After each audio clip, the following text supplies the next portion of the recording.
Korang pernah tak lepas rebus Maggi atau masak air, korang tuang baki air panas mendidih tu terus ke dalam lubang sinki. Lepas tu mak korang menjerit marah.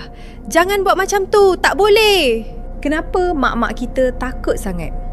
Orang tu percaya lubang saluran air, longkang dan tempat-tempat kotor ni adalah tempat tinggal jin.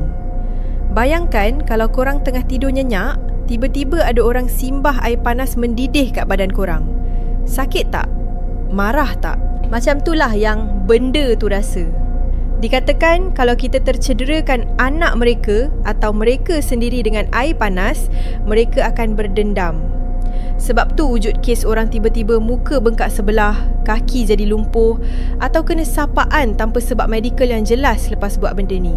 Dari sudut logik pula, paip PVC bawah sinki tu boleh cair atau bocor kalau kena suhu terlalu tinggi. Tapi selalunya alasan mistik tu lagi menakutkan kan? Jadi lepas ni, bukalah air paip biasa dulu bagi sejuk. Dan jangan lupa baca Bismillah.